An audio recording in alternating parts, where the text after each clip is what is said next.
పరిశుద్ధ గ్రంథం నుండి ఒక ప్రత్యేకమైన అంశాన్ని పరిశీలిద్దాం. ప్రార్థన చేసుకుని మనం వాక్య భాగంలోనికి ప్రవేశిద్దామండి. పరలోకమందున్న మా తండ్రి, నీ స్తుతులు స్తోత్రములు తండ్రి. ఇదిగో తండ్రి, ఇంతవరకు మా జీవితాల్లో మీరు చేసిన అనేకమైన మేళ్లను బట్టి మీకే స్తుతులు స్తోత్రములు తండ్రి. ఇదిగో తండ్రి, పరిశుద్ధ గ్రంథం నుండి మేము మరి యొక్క అంశమును పరిశీలించుండగా ఆత్మ సంబంధమైన సంగతులను ఆత్మ సంబంధమైన సంగతులతోనే సరిపోల్చుకుని సర్వసత్యమును తండ్రి ఉన్నతులు గ్రహించి నీ చిత్త ప్రకారంగా ఈ భూమి మీద మేమందరం జీవించి నీవు నా మహాలోకానికి మేము మాతో అనేకులను తండ్రి తీసుకుని వచ్చే కృపాభాగ్యమును దయచేయమని మా ప్రభువును రక్షకుడు అయిన యేసుక్రీస్తు వారి అతి శ్రేష్టమైన నామంలో అడిగి స్తుతించి వేడుకొంచున్నాము తండ్రి. ఆమేన్. ప్రియమైన దేవుని వారలారా, మనం ఈరోజు పరిశుద్ధ గ్రంథం నుండి ధర్మశాస్త్రము అనే శీర్షికలో అనేకమైన పాఠాలు ఉన్నాయి. అందులో మొదటి పాఠాన్ని మనం ఈరోజు పరిశీలిద్దాం. అయితే ధర్మశాస్త్రము అనగానేమి అన్న ఈ పాఠాన్ని మనం ఈరోజు పరిశీలిద్దాం. ఈ ధర్మశాస్త్రం అనేది అసలు పరిశుద్ధ గ్రంథంలో ఎక్కడుంది? ఆ ధర్మశాస్త్రము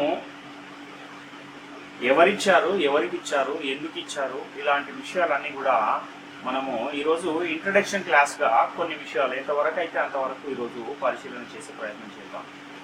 అయితే క్రైస్తవులమైన మనము నేడు దేవుని కుమారులముగా, దేవుని ఇంటి వారముగా, పరలోక పౌరసత్వము కలిగిన వారముగా, మరణములో నుండి జీవములోనికి దాటిన వారముగా, దేవునితో సమాధాన స్థితి కలిగిన వారముగా ఉన్నాం. ఇలాంటి పరిస్థితుల్లో ఉన్న మనలని దేవునికి దూరము చేయాలనే ఒక కుయుక్తితో అనేక ప్రయత్నాలు చేస్తున్న వారు ఎవరు అని మనం ఆలోచిస్తే సాతాను, అపవాది అని వాడు ఈ విధమైన సర్వసత్య వాక్యాన్ని కలిపి చెరిపి సత్య మార్గము నుండి అనేకులను తప్పుదోవ పట్టిస్తూ ఉన్న పరిస్థితుల్లో మనం ఈరోజు ఉన్నాం. ఎందుకంటే అపవాదికి దక్కని పరలోకం ఇంకెవరికి దక్కకుండా చేయడమే ప్రధానమైన పనిగా పెట్టుకుని ఎవరిని మృంగుదునా అని గర్జించు సింహం వలె అపవాది సాతాను తిరుగుతూ ఉన్నాడని మనకు లేఖన భాగం సాక్ష్యమిస్తుంది. ఇలాంటి పరిస్థితులు ఉన్నప్పటికీ మనలను దేవుని కుమారులుగా, పరిశుద్ధులుగా, నిర్దోషులుగా చేస్తున్నది ఎవరు అని అంటే సత్యవాక్యము అని మనము గ్రహించాలి. అయితే క్రైస్తవులు వాక్యమూలముగా జన్మించిన వారు అని మనకు లేఖనం తెలియజేస్తుంది. ఏ వాక్యమూలముగా అని మనం ఆలోచిస్తే అక్షయ బీజము నుండి సత్య వాక్యము వలన జన్మించిన వారు, నీటి మూలముగాను ఆత్మ మూలముగాను జన్మించిన వారు ఈ క్రైస్తవులు అని మనకు చాలా స్పష్టమైన లేఖనాలు ఉన్నాయి. ఈ విధంగా రెండవసారి జన్మించిన వారు దేనిని బట్టి నడుచుకోవాలంటే ఆత్మ యొక్క నియమం అనేది ఒకటి పరిశుద్ధ గ్రంథములో ఉంది. ఆ ఆత్మ యొక్క నియమమును బట్టి నడుచుకోవాలి. ఎందుకు అంటే మీకు ఏదైతే రక్షణ లభించిందో మీ ఆ సొంత రక్షణను భయముతోనూ వణుకుతోనూ కొనసాగించుకోవాల్సిన అవసరం ఎంతైనా ఉంది.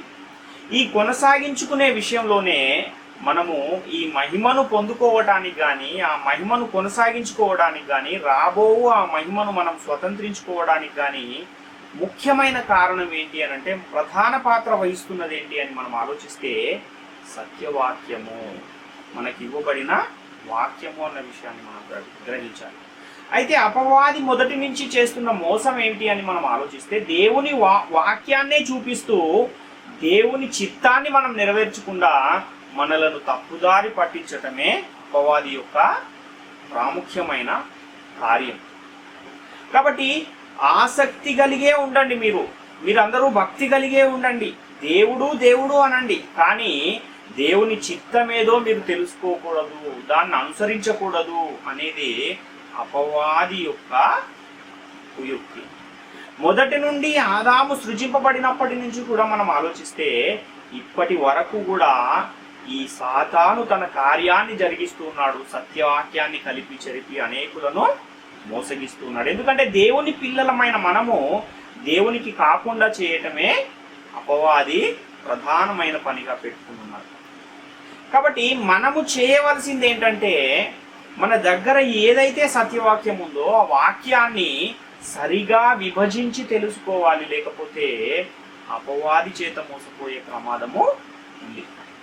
ఇలాంటి పరిస్థితులు వస్తాయని ముందే తెలిసి దేవుడు ఒక చక్కని వాక్యాన్ని కూడా మన నిమిత్తము వ్రాయించి ఉంచాడు. అదేంటి అంటే 2 తిమోతి పత్రిక 2వ అధ్యాయం 15వ వచనాన్ని మనం పరిశీలిస్తే, దేవుని ఎదుట యోగ్యునిగాను సిగ్గుపడనక్కరలేని పనివానిగాను సత్యవాక్యమును సరిగా ఉపదేశించు వానిగాను నిన్ను నీవే దేవునికి కనపరుచుకొనుటకు జాగ్రత్త పడము అని ఇక్కడ పౌలు గారు తిమోతికి పత్రిక రాస్తూ చెబుతున్న సందర్భం. సత్యవాక్యమును సరిగా ఉపదేశించు వానిగాను అనే ఆ పదం దగ్గర ఒక అంకె వేసి ఫుట్ నోట్లో సరిగా విభజించు వానిగాను అని వ్రాయబడింది.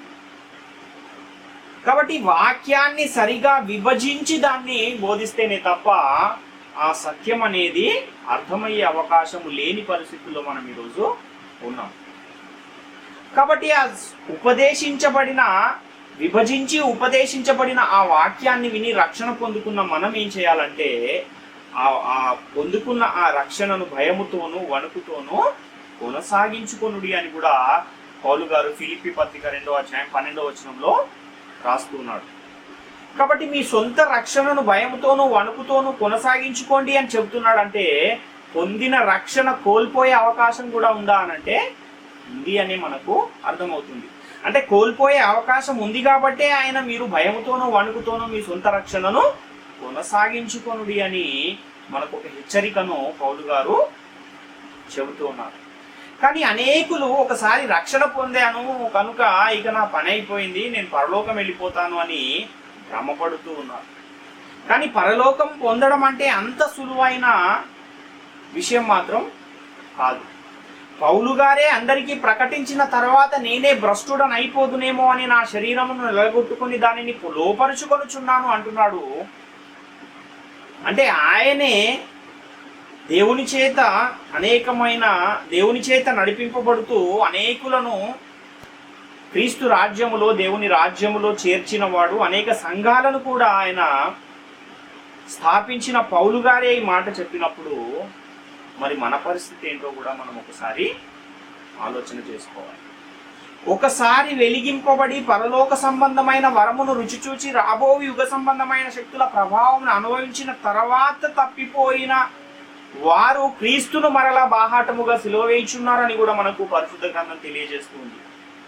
అంటే ఒకసారి వెలిగించబడిన తర్వాత కూడా, అంటే బాప్తిస్మాన్ని పొందాక రెండవ జన్మ జన్మించిన తర్వాత కూడా తప్పిపోయిన వారు ఏం చేస్తున్నారంట? క్రీస్తును మరలా సిలువ వేయుచున్నారు అని లేఖనం ఇక్కడ మనకు తెలియజేస్తుంది. కాబట్టి మనం ఇప్పుడు ధర్మశాస్త్రం అనే పాఠాన్ని ఎందుకు నేర్చుకోవాలి అంటే, క్రైస్తవులుగా మనం జీవించాలంటే, దేవుని చిత్తాన్ని జరిగించాలంటే, దేవుడు మనకిచ్చిన పరిశుద్ధ గ్రంథంలో మనం అనుసరించడానికి మనకిచ్చిన ఆజ్ఞలు ఎక్కడున్నాయో తెలుసుకోకపోతే మనకి ఎంత భక్తి ఉన్నా ఎంత విశ్వాసం ఉన్నా మనము దేవుని చేత అంగీకరింపబడే వారముగా ఉండలేము అన్న విషయాన్ని కూడా మనము గమనించాలి. అందుకే సత్యవాక్యమును సరిగా విభజించాలి. మన దగ్గర ఉన్న ఈ బైబిల్ గ్రంథములో 66 పుస్తకాలలో దేవుడు క్రైస్తవులుగా ఉండి వారి ఆధ్యాత్మిక జీవితాన్ని దేవుని చిత్తానుసారంగా కొనసాగించాలంటే పరిశుద్ధ గ్రంథములో ఉన్న ఏ ఆజ్ఞలను ఏ కట్టడలను మనం అనుసరించాలన్న విషయాన్ని కూడా మనము తెలుసుకుని ఉండాలి, గ్రహించగలగాలి. కాబట్టి ఇప్పుడున్న ఈ రోజుల్లో మనం దేని మీద కట్టబడాలి అంటే క్రీస్తు యేసే ముఖ్యమైన మూలరాయి అయి ఉండగా అపోస్తలులు ప్రవక్తలు వేసిన పునాది మీద మనము కట్టబడాలి. ఆ పునాది మీద కట్టబడితేనే తప్ప మనము రక్షణ పొందలేము, పొందిన రక్షణను అంతము వరకు కొనసాగించుకొనలేము అన్న విషయాన్ని కూడా మనం గమనించాలి. ఉదాహరణకు ఈ లోకములో ఒక మనుషుని చేత సిద్ధపరచబడిన ఒక సిద్ధాంతం ఏదైనా సరే మనం ఒక్కసారి ఆలోచిస్తే, ఉదాహరణకి గణిత శాస్త్రములో ప్రతిపాదించబడిన ఏదైనా ఒక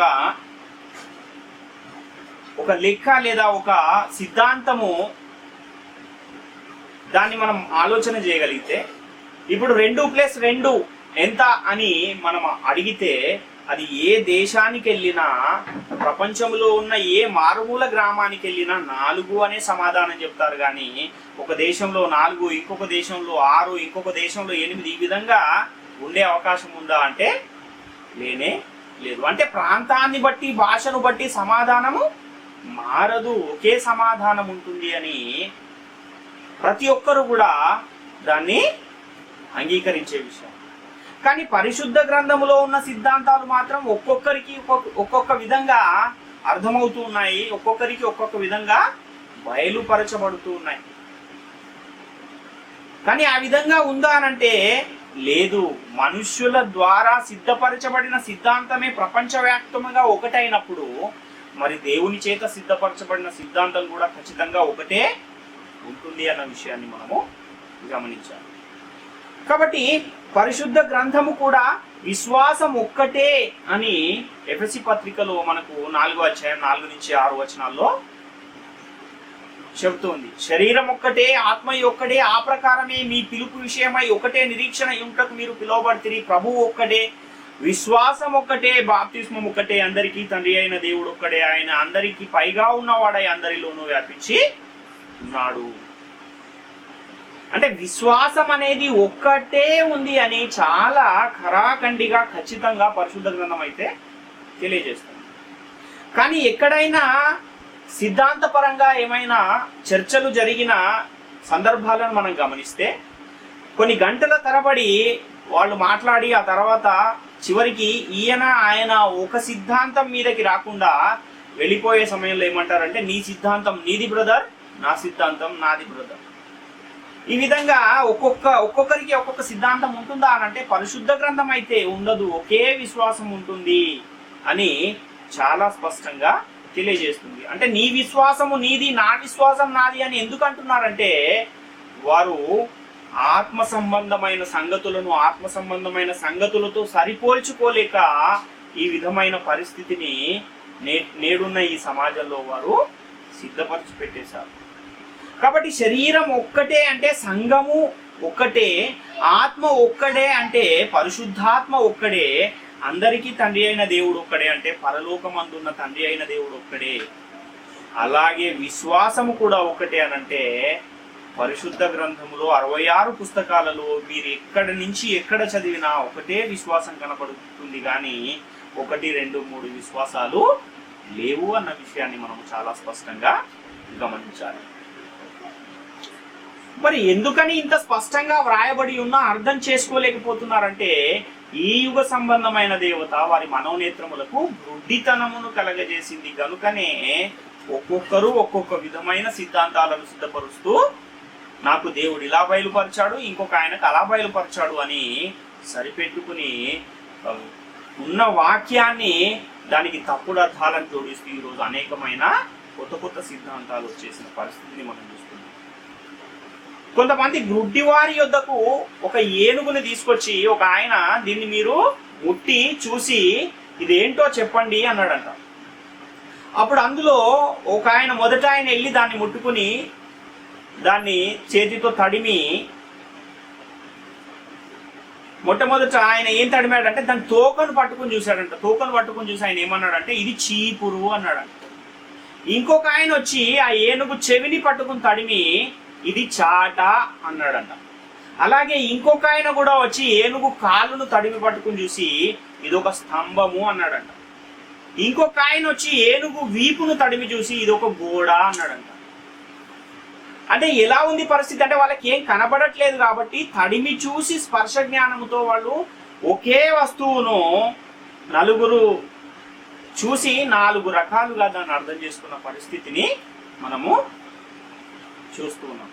అలానే పరిశుద్ధ గ్రంథం కూడా కాలానుగుణంగా జరుగుతూ వస్తున్న మార్పులను గమనించలేక, లేఖనాలను సరిగా అర్థం చేసుకోలేక, ఏ కాలానికి ఏ లేఖనం సరిపోతుంది అన్న విషయాన్ని కూడా అర్థం చేసుకోకుండా గుడ్డివారు ఏనుగును తడిమి భ్రమపడి చెప్పినట్టే నేడు క్రైస్తవ సమాజంలో కూడా కొన్ని అసత్యమైన బోధలు చోటు చేసుకున్నాయి. అంటే ఈయన తడిమి చూస్తే ఈయనకి ఇలా అర్థమైంది, ఈయన ఇలానే ప్రకటిస్తున్నాడు. ఇంకొక ఆయన వచ్చి తడిమి చూసి ఆయనకు అలానే అర్థమైంది, ఆయన అలానే చెబుతున్నాడు.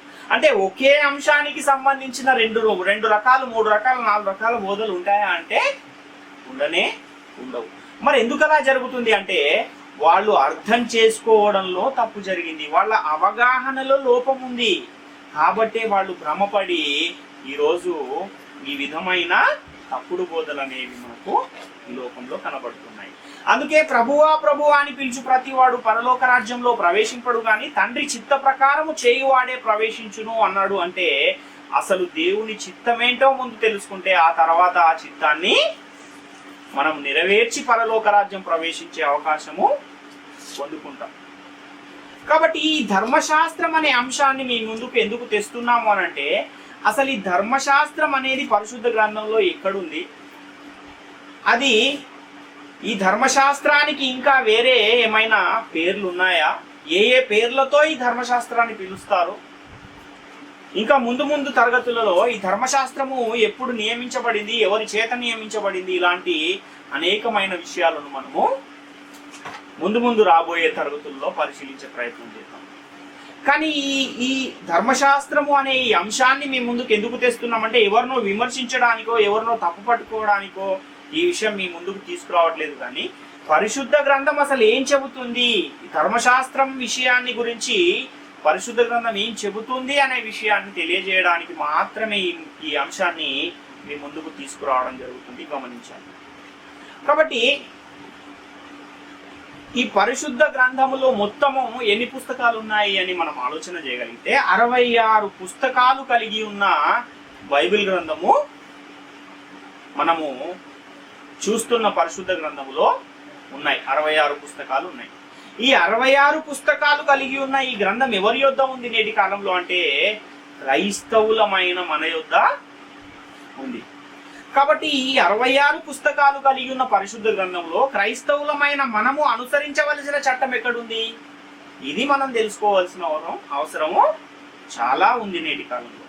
కాబట్టి ఇది తెలుసుకోవాలంటే మొట్టమొదట ధర్మశాస్త్రం అంటే ఏంటి, ఆ ధర్మశాస్త్రమును ఎవరికి ఇచ్చాడు, ఎందుకు ఇచ్చాడు, బైబిల్ గ్రంథంలో ఎన్ని ధర్మశాస్త్రాలు ఉన్నాయి, ఎన్ని నిబంధనలు ఉన్నాయి, ఆదాముతో చేసిన నిబంధన ఏది, నోవహుతో దేవుడు చేసిన నిబంధన ఏది, అబ్రహాముతో దేవుడు చేసిన నిబంధన ఏది, అలాగే ఇశ్రాయేలీలతో దేవుడు చేసిన నిబంధన ఏది అన్న ఈ ప్రాథమికమైన అంశాల మీద కూడా మనకు ఒక అవగాహన ఉండి తీరాల్సిందే. లేకపోతే ఇది అంత సులువుగా అర్థమయ్యే అంశము కాదు. కాబట్టి ఆదాముతో దేవుడు పండు తినవద్దని చేసిన నిబంధన నేటి కాలంలో మనకు వర్తిస్తుందా అనంటే వర్తించే అవకాశము లేదు. నోవహుతో అబ్రహాముతో ఇశ్రాయేలీతో చేసిన నిబంధన అవి కూడా మనకేమైనా నేటి కాలంలో వర్తిస్తాయా అనంటే వాటితో కూడా మనకి ఎలాంటి సంబంధము లేదు అన్న విషయాన్ని కూడా మనము గమనించాలి. కాబట్టి ధర్మశాస్త్రాన్ని ఇప్పుడు మనం ఆజ్ఞలుగా అనుసరించే అవసరం ఉందా అంటే, చాలా మంది ఏమంటున్నారంటే, అవును మనం అనుసరించాలి, బాల్యము నుండి కూడా పిల్లలకి ఏం నేర్పించాలంటే 10 ఆజ్ఞలు నేర్పించాలి, 10 ఆజ్ఞలు రానివాడు అసలు క్రైస్తవుడే కాదు అన్న పరిస్థితి నేటి క్రైస్తవ సమాజంలో నెలకొని ఉంది. కాబట్టి నేడున్న ఈ కాలంలో 10 ఆజ్ఞలు క్రైస్తవులు అనుసరించవలసిన చట్టమా, బైబిల్ గ్రంథంలో క్రైస్తవుడు అనుసరించవలసిన చట్టం ఎక్కడుంది అన్న ఈ ప్రాథమికమైన ప్రశ్నలకు గనక మన సమాధానాన్ని వెతకగలిగితే, దాన్ని మనం అర్థం చేసుకోగలిగితే, అప్పుడు మనకు దేవుని చిత్తం ఏదో తెలుస్తుంది. ఆ దేవుని చిత్తాన్ని మనం జరుగుతున్నామా లేదా, దేవుని చేత మనం అంగీకరించబడుతున్నామా లేదా అనే విషయం కూడా మనకు అర్థమవుతుంది. కాబట్టి బైబిల్ గ్రంథంలో ఎన్ని నిబంధనలు ఉన్నాయి, వ్యక్తులతో దేవుడు నిబంధన చేశాడు, అలాగే ఒక జనాంగంతో కూడా దేవుడు నిబంధన చేశాడు. కాబట్టి బైబిల్ గ్రంథ కాల చరిత్రలో 2 ప్రధానమైన జనాంగాలు మనకు కనబడతారు. ఒకటేమో ఇశ్రాయేలీయులు అనే జనాంగము, ఇంకొకరేమో క్రైస్తవులు అనే జనాంగం. కాబట్టి బైబిల్ గ్రంథములో జనాంగాలతో దేవుడు చేసిన 2 నిబంధనలు ఉన్నాయి. ఆ మొదటి జనాంగమైన ఇశ్రాయేలీయులతోనేమో పాత నిబంధనను దేవుడు చేశాడు, ఆ క్రైస్తవులు అనే జనాంగంతోనేమో క్రొత్త నిబంధన అనే ఒక నిబంధనను దేవుడు చేశాడు అనే విషయాన్ని మనము గమనించాలి. కాబట్టి పాత నిబంధననే మొదటి నిబంధన, లేక మోషే ధర్మశాస్త్రము, లేక మోషే పీఠము అని కూడా అనేకమైన పేర్లు మనకు పరిశుద్ధ గ్రంథంలో కనబడుతూ ఉంటాయి. క్రొత్త నిబంధననేమో 2వ నిబంధన, క్రీస్తు న్యాయపీఠము లేక క్రీస్తు ధర్మశాస్త్రము అని కూడా పిలుస్తారు.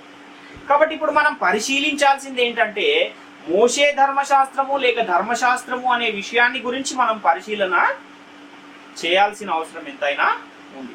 కాబట్టి ఈరోజు మనము ఈ ధర్మశాస్త్రాన్ని గురించిన కొన్ని ప్రాథమికమైన విషయాలను పరిశీలన చేద్దాం. అసలు ధర్మశాస్త్రం అంటే అర్థం ఏంటి అనే విషయాన్ని ముందుగా మనము తెలుసుకోవాలి. ధర్మ విధులను గూర్చి తెలియజేయు గ్రంథమే ధర్మశాస్త్రము అని మనకు పరిశుద్ధ గ్రంథము చాలా స్పష్టంగా తెలియజేస్తుంది. ఉదాహరణకి ఒక దేశాన్ని పరిపాలిస్తున్న రాజు తమ దేశంలోని ప్రజలను రాజు చిత్తాన్ని అనుసరించి జీవించడానికి, దేశంలో శాంతి భద్రతలు కలిగి ఉండి దేశ ప్రజలందరూ సుఖశాంతులతో జీవించడానికి ఆ రాజు ఏం చేస్తాడంటే కొన్ని చట్టాలను, విధులను, కట్టడలను నియమిస్తాడు. నేటి కాలంలో కూడా ఒక దేశంలో ఉన్న ప్రభుత్వాలు నేటి కాలాల్లో మనం చూస్తూ ఉన్నాం, ఏ విధంగానైతే తమ ప్రజల సుఖ సంతోషాలతో జీవించడానికి ఒక చట్టాన్ని నియమించుకుని దాని ద్వారా దేశాన్ని పరిపాలిస్తుందో, అదే విధంగా దేవుడు కూడా తాను సృజించిన మనుషులు సుఖ సంతోషాలతో సమాధానముతో జీవించడానికి, పరిశుద్ధులుగా నిర్దోషులుగా జీవించడానికి పాత నిబంధన కాలంలో మోషే ద్వారా ధర్మ విధులు గల గ్రంథమును లేదా ధర్మశాస్త్రాన్ని ఇశ్రాయేలులకు ఇచ్చారు. ఎందుకంటే మొట్టమొదట భూమి మీద దేవుని ప్రజలుగా ఉన్నవారు ఎవరు అని మనం ఆలోచిస్తే ఇశ్రాయేలీయులు అనే జనాంగమే దేవుని ప్రజలుగా మనకు కనబడతారు. కాబట్టి ధర్మ విధులు గల గ్రంథమునే ధర్మశాస్త్రం అంటారు, లేక ధర్మ విధులను గూర్చి తెలియజేయ గ్రంథమే ధర్మశాస్త్రము అని అంటారు అనే విషయాన్ని కూడా మనము గమనించాలి. ఈ ధర్మశాస్త్రమునే ఒడంబడిక, ఒప్పందము, నిబంధన అని కూడా అంటారు. అంటే ఈ ధర్మశాస్త్రం అనే ఈ మాటకే ఒడంబడిక అనే అర్థం కూడా ఉంది, ఒప్పందము అనే అర్థం కూడా ఉంది, నిబంధన అనే అర్థం కూడా ఉంది.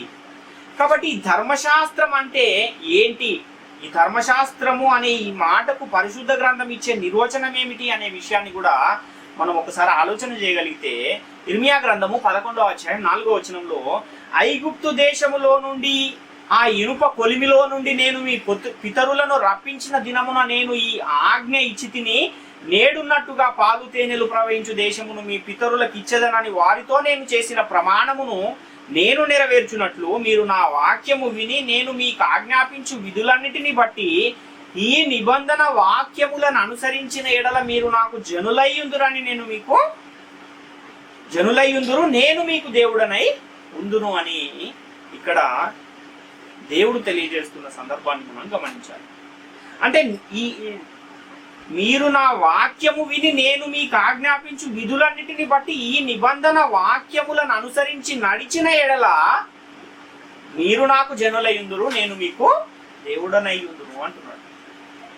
అంటే ఈ ధర్మశాస్త్ర గ్రంథంలో ఏమున్నాయి అని అంటే విధులు మరియు నిబంధన వాక్యములు ఉన్నాయి అన్న విషయాన్ని మనం ఇక్కడ గమనించాలి. అంటే నిబంధనలు గల గ్రంథమునే ధర్మశాస్త్రము లేదా ధర్మశాస్త్ర గ్రంథము అంటారు అన్న విషయాన్ని మనం ఇక్కడ గమనించాలి.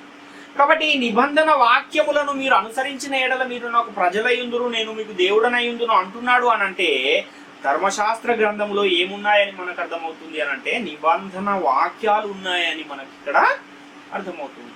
మలకీ గ్రంథం 4వ అధ్యాయం 4వ వచనాన్ని కూడా మనం పరిశీలిస్తే, హోరేబు కొండ మీద ఇశ్రాయేలీయులందరి కొరకై నేను నా సేవకుడైన మోషేకు ఆజ్ఞాపించిన ధర్మశాస్త్రమును దాని కట్టడలను విధులను జ్ఞాపకము చేసుకొనుడి అంటున్నాడు. అంటే మోషేకు ఆజ్ఞాపించిన ధర్మశాస్త్రమును దాని కట్టడలను విధులను జ్ఞాపకం చేసుకొనుడి. అంటే మోషే గారికి ఆజ్ఞాపించినదే ఏంటి అంటే ధర్మశాస్త్రము. ఆ ధర్మశాస్త్రము దాని కట్టడలు దాని విధులు అంటున్నాడు అని అంటే ధర్మశాస్త్రములో ఏమున్నాయి అంటే కట్టడలు విధులు ఉన్నాయి అన్న విషయాన్ని కూడా మనం ఇక్కడ గమనించాలి. యెహెజ్కేలు గ్రంథం 20వ అధ్యాయం 13వ వచనాన్ని కూడా మనం పరిశీలిస్తే, అయితే అరణ్యమందు ఇశ్రాయేలీయులు నా మీద తిరుగుబాటు చేసి నా కట్టడలను అనుసరింపక తాము అనుసరించి బ్రతుకవలెనని నేనిచ్చిన విధులను తృణీకరించి నేను నియమించిన విశ్రాంతి దినములను అపవిత్రపరచగా అరణ్యమందు నా రౌద్రాగ్ని వారి మీద కుమ్మరించి వారిని నిర్మూలము చేయుదును అనుకుంటుని అంటున్నాడు. ఇక్కడ కూడా నా కట్టడలను అనుసరించలేదు అంటున్నాడు. అదేవిధంగా 2వ రాజులు 17:37లో కూడా, అనగా ఇతర దేవతలను పూజింపక మీరు బ్రతుకు దినములన్నీ మోషే మీకు రాసి ఇచ్చిన కట్టడలను విధులను అనగా ధర్మశాస్త్రము ధర్మమంతటినీ గైకొనవలెనని అని ఇక్కడ మనం చూస్తున్నాం.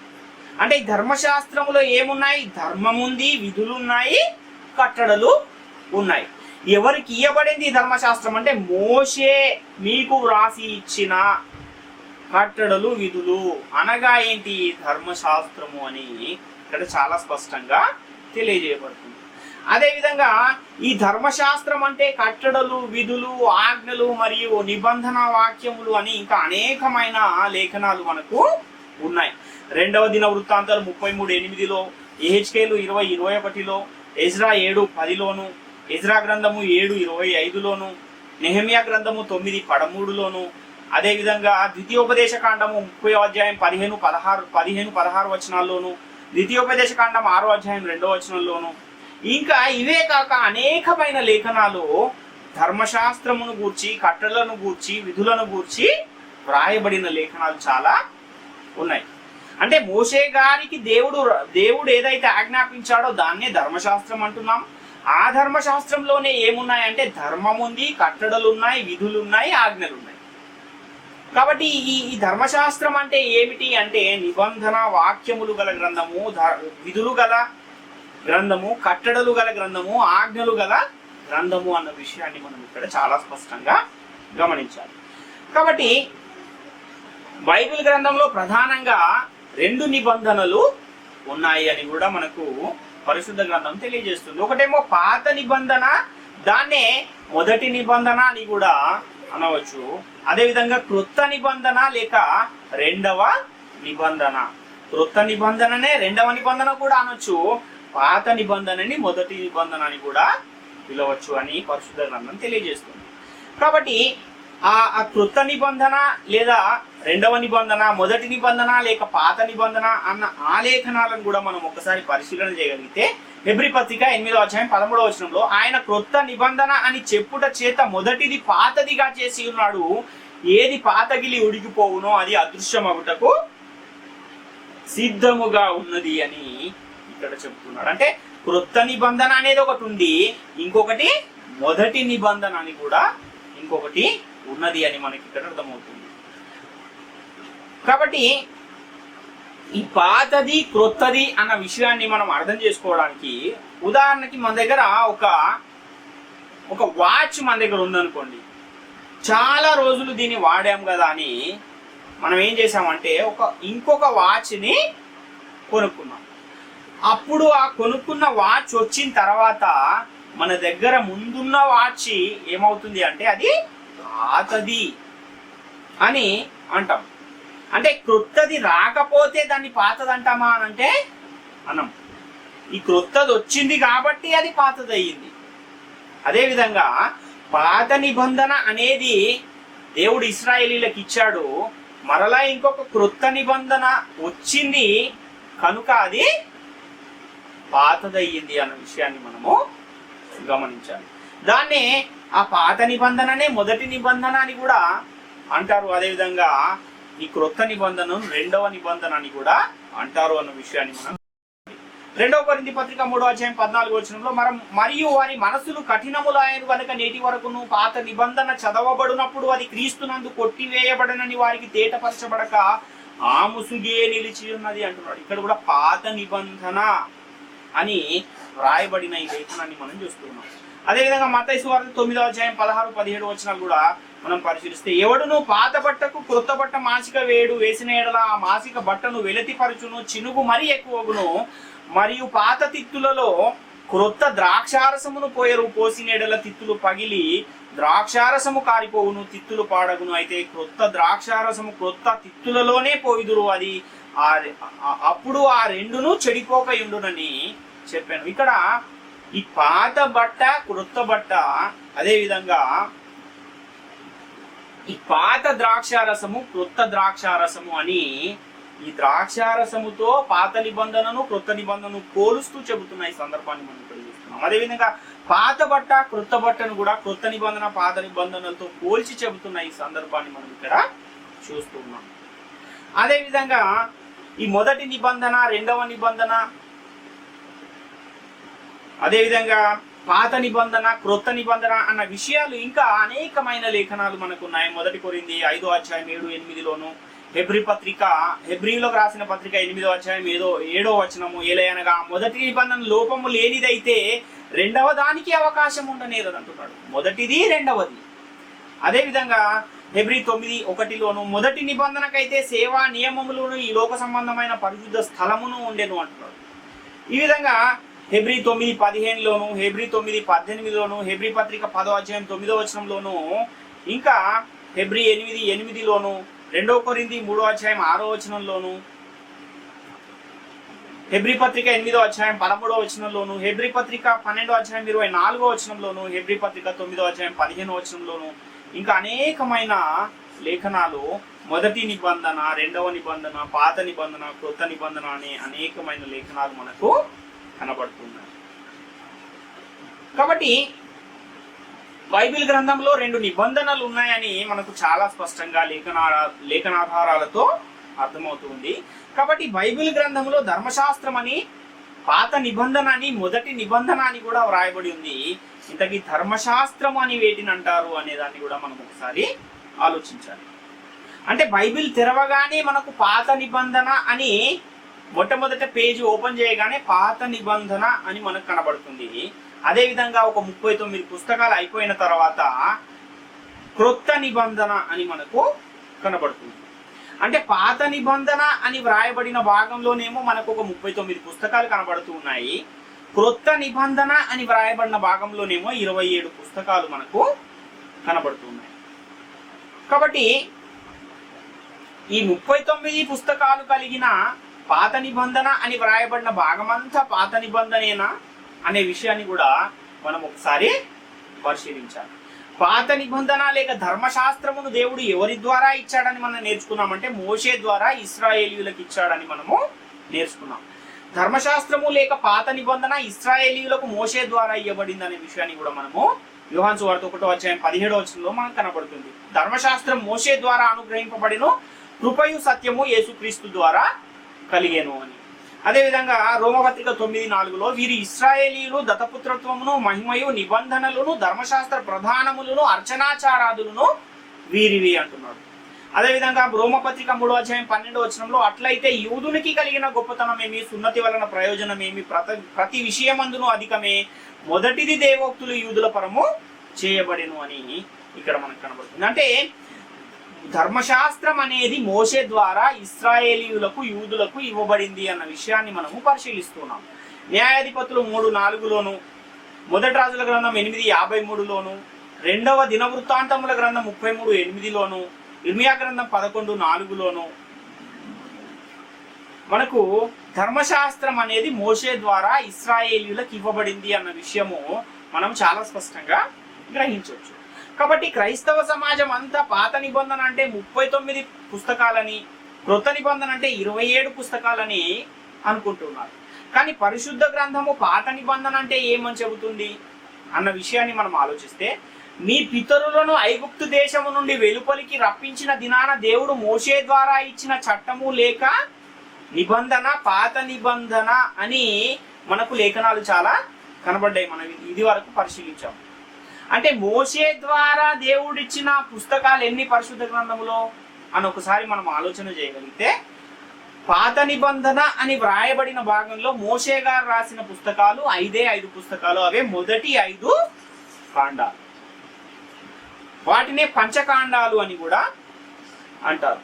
కాబట్టి ఈ మొదటి 5 పుస్తకాలు పాత నిబంధన లేక ధర్మశాస్త్ర గ్రంథం అయితే, పాత నిబంధన అని వ్రాయబడిన భాగంలోని 34 పుస్తకాల సంగతి ఏంటి, మిగిలిన 34 పుస్తకాలను ఏమంటారు అనే విషయాన్ని కూడా మనం ఒకసారి ఆలోచించాలి.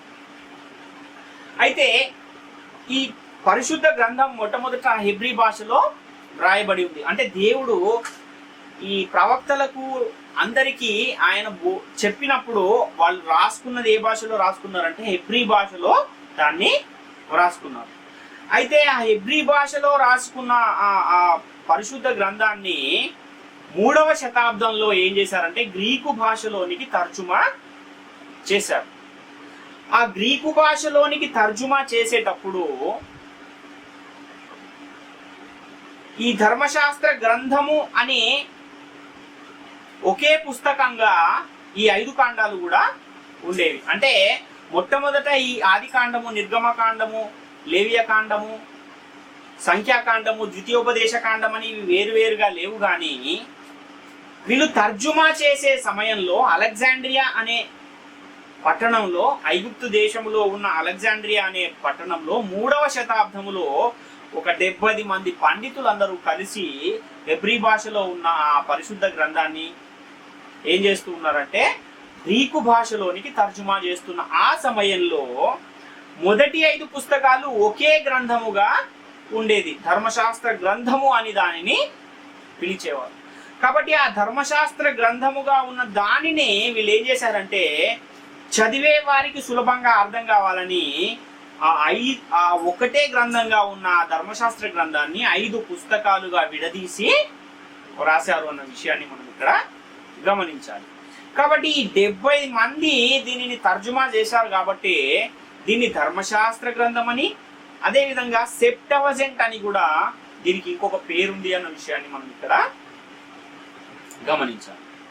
అంతేకాదు క్రీస్తు మరియు అపోస్తలుల కాలము నాటికి ఈ 5 కాండాలను మాత్రమే కాదు ఇంకా కొన్ని పుస్తకాలను కూడా ధర్మశాస్త్ర గ్రంథము అని పిలుచుట వాడుకలోనికి వచ్చింది. అవేమిటి అని మనం పరిశీలిస్తే కీర్తనల గ్రంథము మరియు ప్రవక్తల గ్రంథాలను కూడా ధర్మశాస్త్ర గ్రంథము అని పిలిచే వాడుక యేసుక్రీస్తు కాలానికి వచ్చేసింది అన్న విషయాన్ని మనం గమనించాలి. దాన్ని ఒక్కసారి మనం ఆలోచిస్తే కీర్తనల గ్రంథం 82వ అధ్యాయం 6వ వచనంలో మీరు దైవములనియు మీరందరూ సర్వోన్నతుని కుమారులనియు నేనే సెలవిచ్చి ఉన్నాను అన్న ఈ లేఖనం ఇక్కడ మనకు కనబడుతుంది. దాన్నే ఎత్తి చూపుతూ యేసుక్రీస్తు వారు చెప్పిన ఒక మాటను మనం ఆలోచిస్తే యోహాను సువార్త 10వ అధ్యాయం 34-35 వచనాల్లో అందుకు యేసు మీరు దైవములని నేనంటినని మీ ధర్మశాస్త్రములో వ్రాయబడి ఉండలేదా? లేఖనము నిరర్ధకము కానేరదు కదా. దేవుని వాక్యం ఎవరికి వచ్చనో వారే దైవములని చెప్పిన ఎడల నేను దేవుని కుమారుడనని చెప్పినందుకు అని ఇక్కడ మనకు లేఖనం కనబడుతుంది. అంటే మీరు దైవములని నేనంటినని యేసుక్రీస్తు చెబుతున్న ఈ మాట మనం ఎక్కడ చదివాము అనంటే కీర్తనల గ్రంథం 82వ అధ్యాయం 6వ వచనంలో మనము చదివాము. అంటే యేసుక్రీస్తు కాలానికే కీర్తనల గ్రంథాన్ని కూడా ఏమని పిలిచేవారు అనంటే ధర్మశాస్త్ర గ్రంథము అని పిలిచే వాడుక ఉంది అని మనకి ఇక్కడ అర్థమవుతుంది. కీర్తనల గ్రంథం 110వ అధ్యాయం 4వ వచనాన్ని కూడా మనం పరిశీలిస్తే మెల్కీసెదెకు క్రమము చొప్పున నీవు నిరంతరము యాజకుడవై యుందు అని యెహోవా ప్రమాణము చేసి ఉన్నాడు, ఆయన మాట తప్పని వాడు అని మనం ఇక్కడ చూస్తున్నాం. దాన్నే మనం యోహాను సువార్త 12వ అధ్యాయం 34వ వచనంలో మనం పరిశీలిస్తే జనసమూహము క్రీస్తు ఎల్లప్పుడూ ఉండునని ధర్మశాస్త్రము చెప్పుట వింటిమి, మనుష్య కుమారుడు పైకెత్తబడవలనని నీవు చెప్పుచున్న సంగతి ఏమిటి? మనుష్య కుమారుడకు ఈయన ఎవరని ఆయనను అడిగిరి. అంటే క్రీస్తు అనే ఆయన ఎల్లప్పుడూ ఉంటాడని ధర్మశాస్త్రం చెప్తుంది కదా అన్న ఈ మాట మనకి ఎక్కడ కనబడుతుంది అంటే కీర్తనల గ్రంథం 110వ అధ్యాయం 4వ వచనంలో కనబడుతుంది. అంటే ధర్మశాస్త్రము చెప్పుట వింటిమి కదా అంటున్నారు. ఎక్కడుంది ఆ మాట? కీర్తనల గ్రంథంలో ఉంది. అంటే కీర్తనల గ్రంథాన్ని కూడా ధర్మశాస్త్రం అని పిలిచేవారు అనే విషయం మనకి ఇక్కడ అర్థమవుతుంది. ప్రవక్తల గ్రంథాలను కూడా కొన్నింటిని ధర్మశాస్త్ర గ్రంథము అని పిలిచే వాడుక మనకు కనబడుతుంది. యెషయా గ్రంథము 28వ అధ్యాయం 11-13 వచనాల్లో ఒక సందర్భం ఉంది. అక్కడ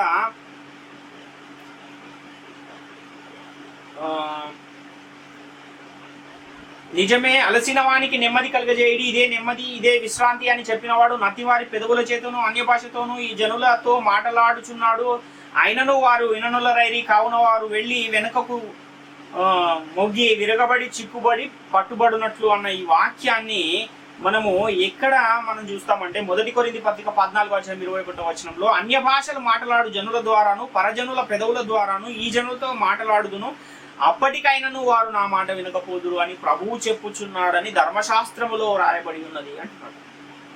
అంటే ఈ మాట ఎక్కడ మనం చూసాము అని అంటే అన్య భాషతోనూ ఈ జనులతోనూ మాట్లాడుచున్నాడు, అయినను వారు విననొల్లరైరి అని మనము ఆ మాటను యెషయా గ్రంథం 28వ అధ్యాయంలో చూస్తున్నాం. అంటే ప్రవక్తల గ్రంథాలను కూడా ఏమనేవారు అని అంటే ధర్మశాస్త్ర గ్రంథము అని పిలిచే వాడుక మనకు కనబడుతుంది. అదేవిధంగా కీర్తనల గ్రంథాన్ని కూడా ధర్మశాస్త్రం అని పిలిచే వాడుక మనకు కనబడుతుంది. కాబట్టి బైబిల్ గ్రంథములో ఉన్న 2 నిబంధనలు మనకు కనబడుతున్నాయి. ఒకటేమో పాత నిబంధన, ఇంకోటేమో కృత నిబంధన. అదేవిధంగా 2 రకాల జనాంగాలు మనకు కనబడుతున్నారు. ఒకరేమో ఇశ్రాయేలీయులు, ఇంకొకరేమో క్రైస్తవులు. కాబట్టి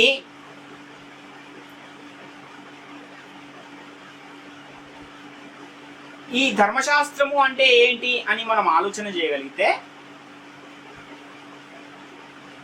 పాత నిబంధన అని వ్రాయబడిన భాగంలోని 39 పుస్తకాలు ధర్మశాస్త్రం కాదు కానీ పాత నిబంధన అని వ్రాయబడిన భాగములోని మొదటి 5 పుస్తకాలనే పంచకాండాలనే ధర్మశాస్త్రము అని పిలిచేవారు. ఆ 5 పుస్తకాలు మాత్రమే ధర్మశాస్త్రము అన్న విషయాన్ని మనము గమనించాలి. మరి మిగిలిన పుస్తకాల సంగతి ఏంటి? 39 పుస్తకాలలో 5 పుస్తకాలే ధర్మశాస్త్రం అయితే మిగిలిన 34 పుస్తకాలను ఏమంటారు అని మనం ఆలోచన చేస్తే ఆ 34 పుస్తకాలు ఏమిటి అనంటే ఇశ్రాయేలీయులు ధర్మశాస్త్రమును అనుసరించి జీవించిన ప్రజల జీవిత చరిత్ర అనేది ఆ 34 పుస్తకాలలో మనకు కనబడుతుంది అన్న విషయాన్ని మనం గమనించాలి.